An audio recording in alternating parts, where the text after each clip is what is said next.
amigos, estoy aquí con el gran Soulsik del canal de Next Best Thing Audio.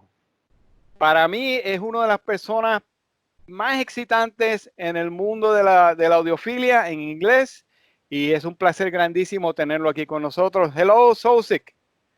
Hello, I have no idea what you just said there, but Don't worry, there's a link that tells you how to translate downstairs. okay, that's good. I was saying that I believe that you are one of the most exciting and up-and-coming reviewers in the audio world in English, of course, not in Spanish. Well, thank you, thank you. And and I'm a big fan of your channel, and I just love the way you talk about music and equipment. And you can describe colors. You have a real way with words when it comes to describing abstract terms like music, which is very Mhm. necessary when you're being, subjective. You have to find your voice, and you have a very good one for somebody so young. I mean, are you even old enough to have an inter? Don't you have to ask your parents? No, I'm not that young. All right, good. Um, so do you have are you in school? Are you university? Do you have a degree? I mean, it's personal stuff, but I'm just curious because Oh, you look so young. no, not a problem. I think one of the things that a lot of us know is that if you put yourself out on YouTube, then you're pretty much, your personal information is pretty much compromised. So, Yeah. I'm not in school. I graduated from University of Toronto here in Canada. I did my undergrad on neuroscience and biology, and I also did a human research at the university as my undergrad thesis. It involved human hearing testing, and that was part of my thesis. So I had to build microphones. The gist of it is, instead of going into the whole, research side of things, most of it was basically human hearing and researching human hearing, and that's where really my passion came from in terms of the auditory side of hi-fi. That is fantastic. That's amazing. Well, of course, it makes sense that if you know how the ear works, that you're just totally going to be into audio, and then this makes you incredibly capable of describing sounds. Of course, this is great.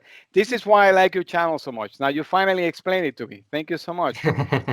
But the other thing is that I think that you've had a very good musical formation. Just because you know about the ear and the science, something tells me also that you know about music. So Mhm. can you tell me if you've studied instruments before? You play an instrument? So in terms of actually playing an instrument, I'm not any pro. Let me just put it at that. I do play guitar. I do play drums at intermediate levels, and I also play saxophone for quite a bit of a time now. But I think the musical side of the background really comes from my studio experience. So I used to work in many different studios, of course, mix and mastering here and there. I used to work in a large studio back in Korea, where's my that's where I'm from. And I studied studio and engineering on that side, the audio engineering side, um, for about 8 years. And I moved from studio to studio, learning in many different studios. I went from rap studios, hello audiophiles.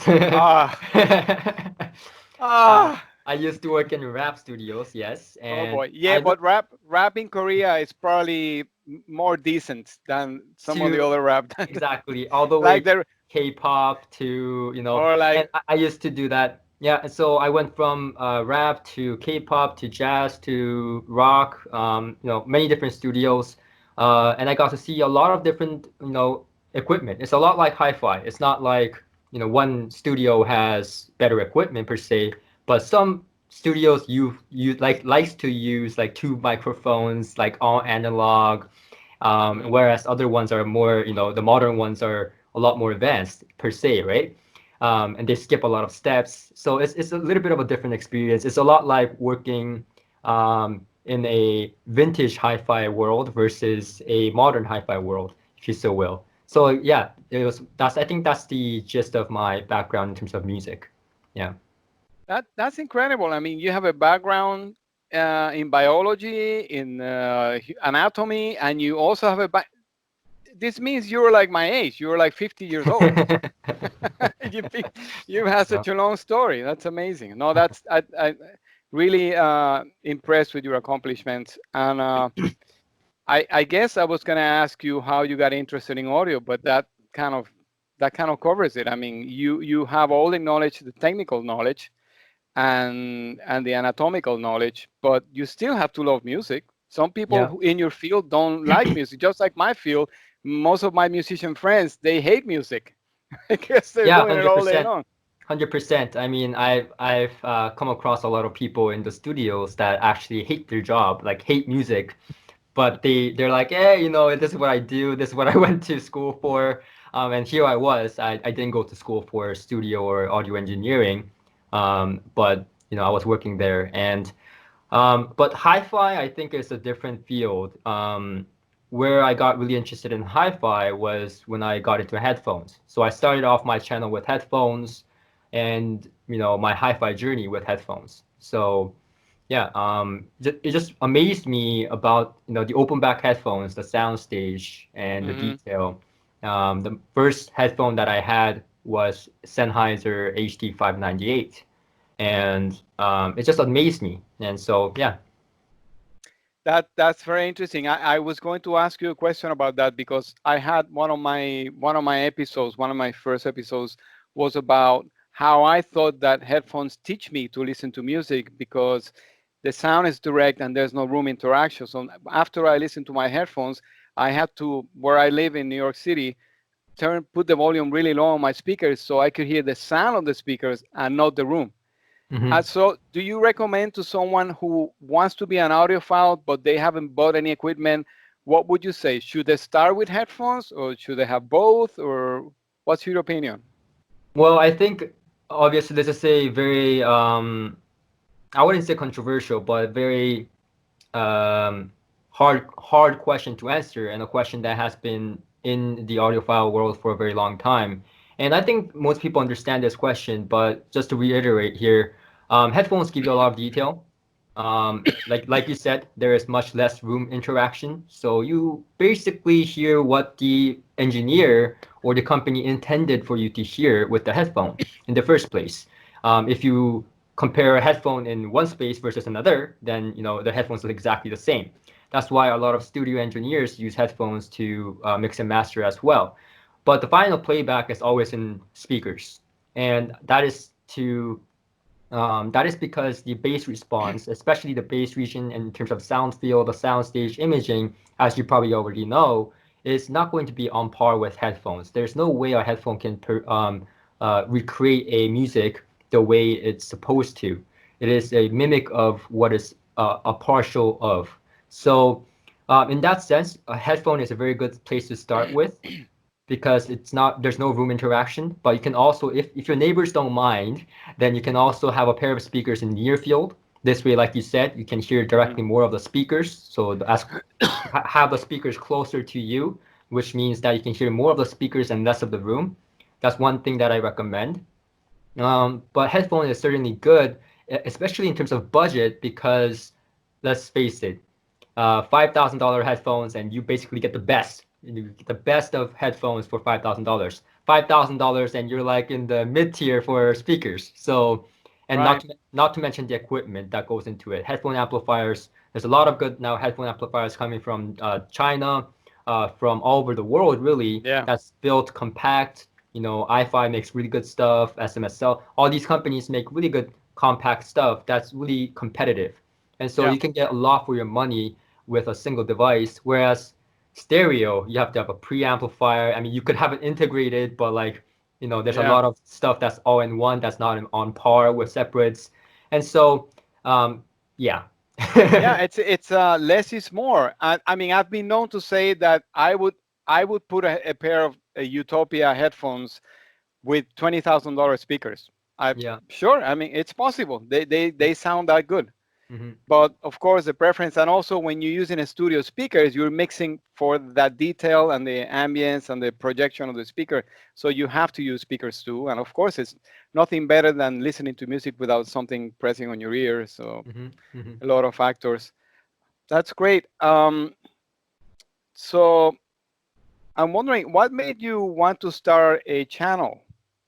The well, the main reason that I wanted to start a channel was because not because I thought, oh, I need to give this world a piece of Jay or Soulsik, but the reason I started my channel was more so because I found reviews at the time, not particularly hi-fi channels, but some reviews, tech channels and stuff, really misunderstood the game of headphones, misunderstood and misrepresented some of the headphones. And um, for example, people would be comparing open back headphones to closed back headphones and saying the closed back headphones are better because it just has more bass. Right. That was the guideline. This Yeah. is a better headphone because it has more bass. And when I heard that, I thought to myself, well, no, you can't justify that this is a better headphone just because it has more bass. You didn't talk about the sound staging. You didn't talk about the fact that one headphone is open back, one is a closed back, for example. So I saw those things at the time on the tech channels, and there's a lot of hi-fi channels now, but at the time when I started, I didn't know about them, and I didn't particularly. There was no particularly hi-fi channels that were very much involved. So at the time, I decided, hey, why not, just give my 2 cents on YouTube? And I don't know, it just hit me one day. It's not like I never in my life did I say I want to be a YouTuber. Yeah. I always that was not my intention of going into this. It was, and it's still not. It's still not. This is Yeah. my hobby. It's my side thing. It's something that I enjoy and love to escape to. So it's gotten a lot bigger than I intended it to be. But it's great, and I appreciate people. And I think the great thing is, and what thing I think the real thing that kept me going was people in the comment section. People will be asking Mm. questions, saying how are you doing, and I see the same people that were commenting on my videos from day one right now on my Oh, comment section saying, yeah. hey Jay, I have no particular interest in the product you're reviewing right now, but good to see you. Right? Yeah. It's nice. I mean, So I just reached 1,000 today, a yeah. 1,000 subscribers, Hmm. and it feels like a nice community that we have. It feels great. It's like I see what you mean, and I hope I can continue to do it. And I appreciate what you said about the headphones and all that stuff because people want to pigeonhole a certain category of headphones, or they want one particular headphone to do everything, and Hmm. it's not like that. It's like comparing, you know, lasagna to tacos. They're Hmm. both food.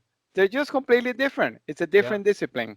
Or Yeah. like digital to analog. They have to understand that if I buy open headphones, they're not going to have the bass of a closed headphones, but they might have better imaging, more air, Yeah. all that stuff. Yeah, for sure. And also this, you have probably spent, I'm not going to say a lot of time because they say people go crazy, but you have been in anechoic chambers. And a quick chamber. Have you been in, when you were doing your research, Oh yes, yes, for sure. Yeah. have you been in an anechoic chamber? For sure, for sure. Yeah, What yeah. is it like?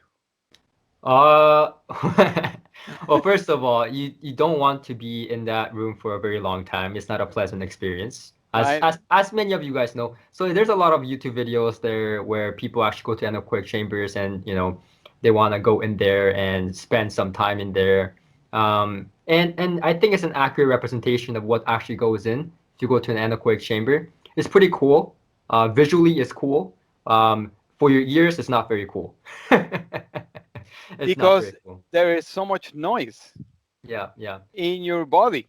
yeah. And it's funny because people talk about digital noise artifacts or the analog noise. They Hmm. don't realize that we are noise machines ourselves and we Hmm. need noise in a Yeah, way. yeah. It's funny because most of the time, our internal noise, also as well as noise that we're used to. For example, refrigerators, right? You have your refrigerators or your heater going on all the time. Now I make sure to turn off my heater and my refrigerator when I'm filming because I'm very close to it and I know that the microphone can pick up those subtle noises. Yes. Um, but what people don't realize is that, on my daily life, when I play music, I don't turn off my refrigerator or the heater because that's filtered out of my brain when I hear music, and also my internal noise as well. If I heard myself, on a daily basis, as YouTubers, we record ourselves on camera, and if I Yeah. heard myself, and people comment that I make a lot of sounds, and lip snacks, and stuff like that. So Uh-huh. that those are the stuff that I started working on when I did, speaking on YouTube. But if I heard those things on a daily basis, I would drive myself nuts. So those are Yeah. the things a lot of our brain actually filters out. So it's less of the ear, but more of the brain that filters it out. So when that's filtered out on daily basis, it's no problem. But when you're in a very quiet environment like the anechoic chamber, your ear and your brain has no processing of the surrounding space. So all it can focus on is you. And that becomes crazy. And you hear your heartbeat and your blood flowing and everything, right? Yeah, yeah. So, I'm sure you and everyone have experienced this in their lifetime. When you walk into a movie theater or when you walk into your sounds, space where it's all damped and with carpets and acoustical treatment, you will notice that it sounds much different from your kitchen, for example. If you walk into my listening room, certainly there's like this like deadness to the sound, and that is much like that except 10 times worse. Yep. Wow. I know because in my room, which is downstairs in the basement, Hmm. the fridge sits right above it. Hmm. And I am extremely paranoid of noise. And I always have some phono problems with my phono preamp, or it's a long story. But anyway, it's almost on every episode. It's become the Hmm. joke of my channel. Hmm. And so I also have, on top of that, I have a 60 hertz sound from my LG fridge. So Hmm. I walk into my room and I hear the hum and I think it's my equipment, and it's not, it's the fridge. Hmm. And then when I record sometimes there, I do hear the hum and I have to put the equalizer down on the 60. Yeah, I guess I Yeah. have to turn it off, like you say. But it resonates a lot because I have a wooden house, and so you hear the resonance very Yeah. clearly. Yeah. And also, after playing a 5 hour show, opera, we're playing the Met Hmm. Opera, then I come home and my ears, I have tinnitus here and there once in a while, from Yeah. Yeah. all Yeah. the noise. So I won't take much of your time, but I see, I really enjoy your channel. Oh, if I may say so, I'm not going to tease you, but I see you and I may be on a similar track here. I Hmm. saw an episode of your recent episode where you were complaining about your hair, or you're apologizing about your hair. And for me, my hair has become the main show. I said I'm gonna leave it all until the pandemic. It could be like this. It's like everything will grow just like this. My hair is, well, I think people misunderstand this, so I'll say this here. Um, my hair is naturally curly. That's And so good. people think that I somehow, curled it up like those K-pop stars, but I didn't. It's my Oh, natural hair. I And see. and I will die. I will die for straight hair. But, I have curly hair and it gets crazy because it's a lot longer than it seems. So whenever I film, not I don't have to look like a, K-pop star or a pretty boy, Yeah, but I gotta look like, I didn't just wake up. that's what I look like now every and day. and I comb it. I try to form it in a way where it looks neat so that people don't freak out and say that there's a hobo on camera. but but sometimes it doesn't work out, and right now it just gets crazy. As you can see, it's just long. It's Yeah.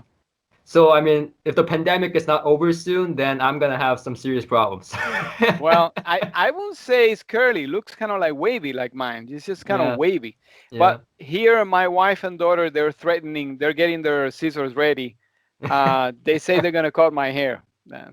And I've gotten some comments too. But hey, that's good. It keeps the people coming and checking on you, see how your hair is doing and all that.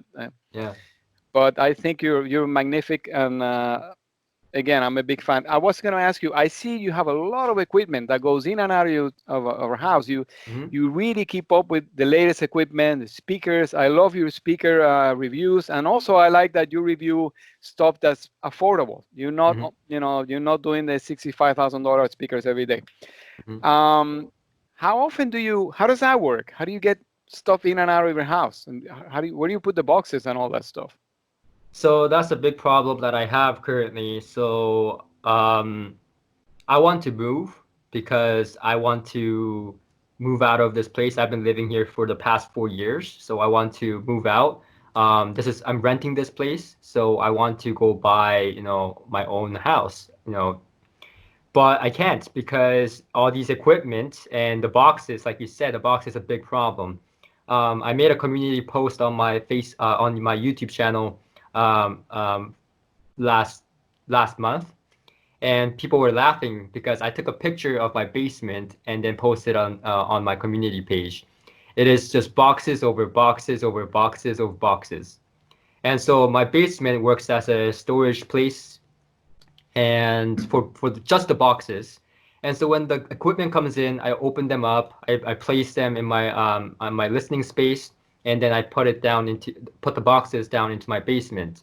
Now after the review, once it's done and it needs to be sent back to the company, then they tell me, okay, it's going to be picked up from Monday, or Tuesday or whatever the day they prefer. And then I go to the basement and then get the boxes, pack it up nicely, and then ship it out for them to pick up. And how often do you keep equipment? As long as you want, or Usually, it takes me about a month to review, just to make sure that I have to live with it. I'm a strong believer that you have to live with the equipment to understand fully what it's capable of. And how often I do this every day. Just today, I dropped off a package in the post office today, and I think there's someone at the door right now. So do you need to no, do no, you it's need to okay. stop? It's okay. I have family members here that knows Okay. exactly where things go. They're trained. You got them all trained. So they're a great help as well as my friends. And as you guys probably know, my channel is run by not just me, but my friends as well, who are young audiophiles. So yeah, Yes, so I've they're seen them. They're great yeah, too. yeah, so And they're I great help. Yeah, and I've seen you with Thomas, who I'm also a big fan of. Thomas and Uh, Stereo. Yeah.